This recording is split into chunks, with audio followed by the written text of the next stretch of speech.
All right. Hello, I am Ashley Tullis, and professionally, I'm a realtor with Realty One Group Mountain Desert. But today, I'm just another citizen of Flagstaff, and we're talking common sense.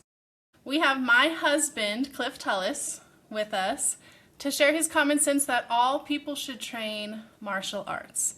So, hello, Cliff. Good to see you. Hey, Thanks babe. for being here with us. Thank you for having me on your podcast. It is awesome to get on and talk some common sense. Yes, I think that all people should train some form of the martial arts. So tell us about your background. Why do you think all people should train martial arts? Well, I've been doing martial arts since I got out of high school. So it's been a good 15 or so years since I started. And I originally started training Hapkido, which is kind of a softer sort of style, and then like got more into grappling and wrestling when I went to California and things like that.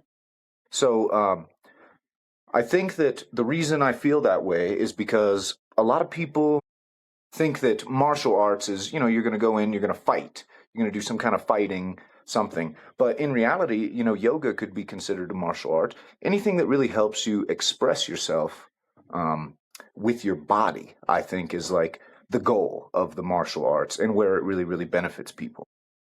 Okay, I like that. Even yoga is a martial art. The typical, like you said, Hapkido and wrestling and grappling. Those are some ideas. What are some other martial arts? Well, I mean, like Tai Chi. Tai Chi, is very, very soft style, and it's more about balance and it's about reflection, and there's like quite a bit of history within Tai Chi and stuff like that.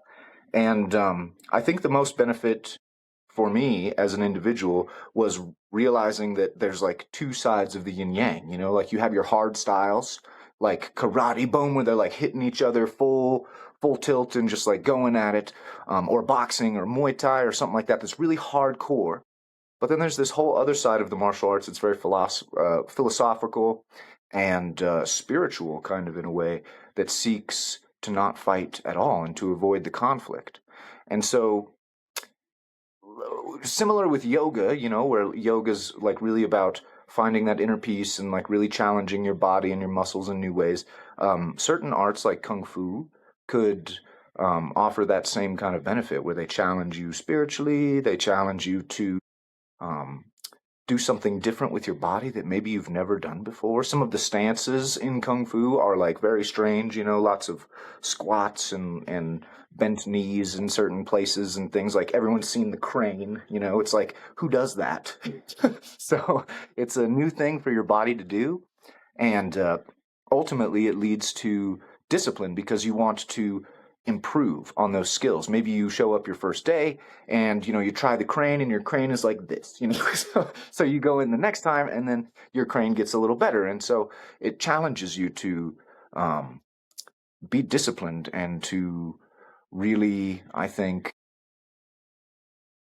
search deeper within to express yourself, like doing the crane is you have to be very expressive with that sort of movement, otherwise it's so, so um so that's what I would say there. There's two sides to the yin yang, and everyone can really benefit from the martial arts, even if I it's like just watching.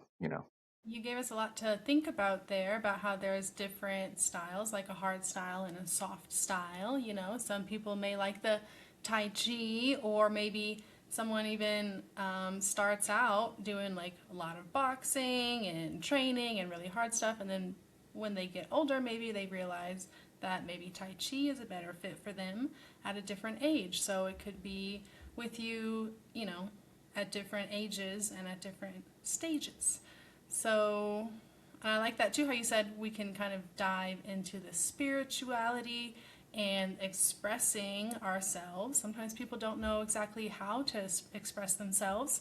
They don't know the different ways that is even an option. So I think that, you know, is good for people to hear. I don't think people train a lot of people. Like if we had 100 people watching our podcast, I would maybe imagine that less than 50 might train a martial art. Would you agree maybe with that? I know we're just kind of saying things here. Do you see a lot of people training or less people training? Statistically, it's much lower. Statistically, it's you know, I would say 10%. If we have 100 people watching right now, then maybe 10%, 10 people watching would maybe have trained or experienced the martial arts. In the martial arts, there's a saying, the hardest belt to get. What's the hardest belt color to get? Because a lot of people, what's that? The white belt. That's exactly right. And I think you know why, but you've done a little bit of martial arts yourself, maybe, So uh, the white belt is the hardest one to get because most people don't start. That's the whole philosophy there. And it's very true, like it takes a dedicated person to come into the martial arts and to even try.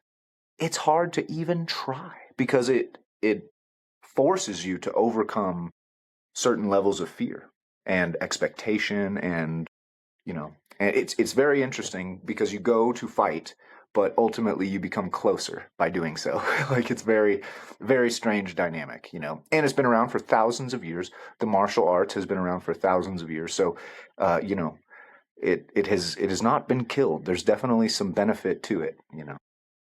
Yeah, but they're not necessarily going to fight anyways. Someone could say, I'm going to sign up for a Tai Chi class. And then it's just the fact of getting up, getting dressed, making that commitment, and actually showing up. So, you know, it doesn't always have to be a scary thing, and it doesn't have to be something that's like your body's not ready for. Some people's bodies aren't ready for striking. So, I think it's great to encourage people to try martial arts in different realms, different ways. So, what was your journey in the martial arts? Was it always so easy for you ever since you were a little one, or was this something that maybe you found later in life? Definitely something that I found later in life. My mom signed me up for a karate class when I was very young, like before second grade. My mom signed me up for a karate class. And the coolest thing for me was wearing the uniform. I got to go in and I had the uniform and I had all the gear and I was like, yeah, all right, karate class. But when it came time to do the things, I was like, this sucks. This is not fun at all. So, you know, um, it's a very little kid Cliff sort of mentality to have. And then after graduating high school, in high school, I did a lot of like film and things like that. And then after high school, uh, did some Hapkido. I went to Sleeping Lion Martial Arts um, here in Flagstaff, Arizona, and never looked back ever. Hapkido has been with me every day and has served me so well every other place that I have trained. So I think that there was a saying at Sleeping Lion when I was going there that if you're a gymnast, just add water. You're a martial artist. If you're like a yoga person, then you just add water, and there you go. And so I really think that a base in anything really will help you go on. But back to the point, I was doing Hapkido, and then I went to California and did some training at the Inosanto Academy of the Martial Arts, and I found that really beneficial because a lot of what we're talking about, expressing yourself through movement and through the martial arts, was very much Bruce Lee's philosophy. It was a philosophy that he made very popular. And so I wanted to train with his best friend. I wanted to train with Bruce Lee's best friend, and I was going to go to Los Angeles, Southern California to do it. And so I did, went there to train, and it was amazing. It was a really cool experience to learn all these different things. They had no belt system at the Inosanto Academy. There was no belt system there. So, it was like an environment of you could either do the moves or you can't, and it's up to you. And so, after that, taught a little bit of Taekwondo in Colorado, which Hapkido and Taekwondo kind of go hand in hand. They're both Korean arts. And then after that, California. I was always kind of like sprinkling in a little bit of boxing and things here and there, just like kind of keeping it loose. Then there was a time I fell out of it. That definitely happens too, like sometimes you go martial arts, then you fall out of it. I think I fell out of it for about 4 or 5 years there. And I kind of fell out of it and started doing a lot of yoga and a lot of just other athletic things like running, and I went vegan for a little while, and just like different experiments with the body, I suppose you could say. And then came back to Flagstaff, and now I own Sleeping Lion Martial Arts, which is really cool. So now I'm teaching Hapkido um, quite a bit throughout the week. Got a very, very nice job. Of course, as you know, I'm teaching the martial arts at Flagstaff Junior Academy here in town, which is amazing. Having a martial arts dojo in a middle school changes the game. It absolutely 100% changes the game. It really does kind of change the game. Tell us more about that, because, we've been talking about people maybe joining the martial arts at the older age and these things, but we're really seeing these kids take off with martial arts. Tell us more about that. Well, there are a lot of more kid-friendly martial arts available today, I think, like grappling and jiu-jitsu. Jiu-jitsu meaning the gentle art, or the gentle techniques. And so when you introduce a kid to the jiu-jitsu environment, they really, really like it because it's like wrestling, but it's also safe and it's fun and everyone's laughing. And so I think that that's a reason, is because jiu-jitsu specifically just kind of helps to build camaraderie in a different way that the other martial arts don't. I've been to gyms where there's like there's an attitude of like, you got to be the best.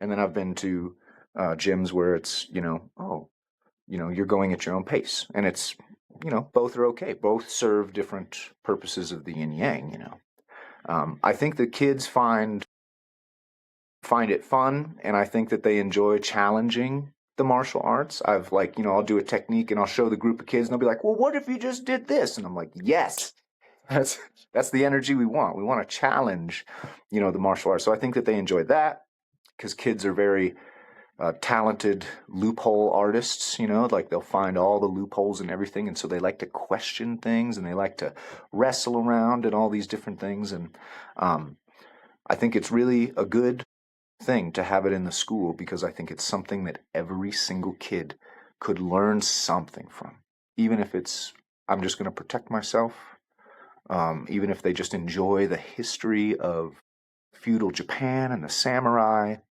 whatever it is. Some kid can take some kind of beneficial lesson, I think, from the martial arts. So having it in the school has definitely been a game changer. We've seen really, really good behavioral changes with the kids that take the martial arts class. Martial arts has given me confidence. It has given me awareness. It has given me emotional intelligence. The martial arts has given me the ability to have a hard conversation with someone that I might be upset with and not lose my cool.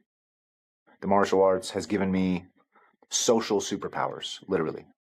And that's honestly how I feel. And I feel like you can tell almost when someone is a martial artist. You can almost tell. They might be quiet, calm, loose, and ready. And I think that the martial arts has given me that.